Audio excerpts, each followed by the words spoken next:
કાંકરેજ તાલુકાના તાણાથરા જીવદયા સેવા સમિતિ દ્વારા ઘાયલ પશુ પક્ષીઓ બચાવ સારવાર કેન્દ્ર શરૂ કરાયું। તાણાથરામાં છેલ્લા 19 વર્ષથી અબોલ પક્ષીઓની 108ની જેમ અવિરત સેવા હરિભાઈ જોશી દ્વારા કરવામાં આવી છે। 14મી જાન્યુઆરી સૂર્યનું મકર રાશિમાં પ્રવેશ, ધનાર્ક કમુરતામાં ઉતરવાને સૂર્યનું ઉત્તર તરફ પ્રયાણથી ઉત્તરાયણ, મકર સંક્રાંતિ પર્વની ઉજવણી પતંગોત્સવથી થાય છે।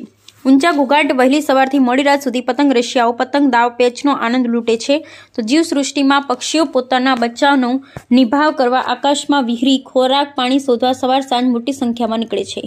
કબૂતર, ચકલી, બગલા, સમડી જેવા પક્ષીઓ પતંગબાજોની દોરીનો ભોગ બની ઘાયલ થાય છે, ત્યારે સારવાર ના મળતા મૃત્યુ પણ પામે છે। ઘાયલ પક્ષીઓના જીવ બચાવવા થરા ગોકુળનગર સોસાયટીના નાકે જીવદયા સેવા સમિતિ દ્વારા થરા આજ રોજ 14મી જાન્યુઆરી 2024ને રવિવારના રોજ સવારે બનાસકાંઠા જિલ્લા ભાજપ પ્રમુખ કીર્તિસિંહ પી વાઘેલાના વરદ હસ્તે રિબિન કાપી પૂર્વ ડિરેક્ટર સહનિર્માણ બોર્ડ ગુજરાત રાજ્ય અચરતલાલ ઠક્કર, તાણાના પૂર્વ સરપંચ ગિરીશભાઈ એ પટેલ, ગણપતગીરી ગૌસ્વામીની ઉપસ્થિતિમાં કેમ્પને ખુલ્લો મુકાયો હતો। દરેકનું સેવા સમિતિ દ્વારા ફુલહાર પહેરાવી સન્માન કર્યું।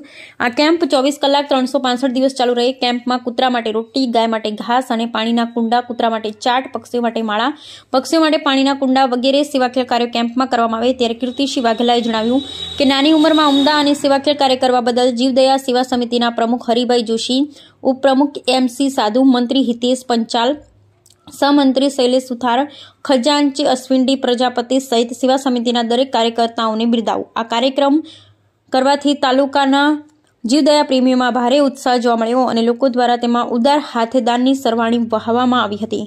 કેમ્પમાં વેટરનરી ડોક્ટર અને પશુધન નિરીક્ષક મનોજભાઈ સાધુ દ્વારા કેમ્પમાં સેવા પૂરી પાડવામાં આવી। આ પ્રસંગે માર્કેટયાર્ડ થરાના ચેરમેન અણદાભાઈ પટેલ, રાજુભાઈ વકીલ, નિરંજનભાઈ ઠક્કર, પ્રદ્યુમ્નસિંહ, અનિરુદ્ધસિંહ ગોહિલ, લાલાભાઈ ભાટી સહિત સેવા સમિતિના કાર્યકરો કિશન જોશી, પ્રસાદ રાવળ, પિન્ટુ પ્રજાપતિ, ભૂપેન્દ્રભાઈ વગેરે વિશાળ સંખ્યામાં ઉપસ્થિત રહી સેવા કરેલ। બ્યુરો રિપોર્ટ નેટવર્ક કે પ્રજાપતિ।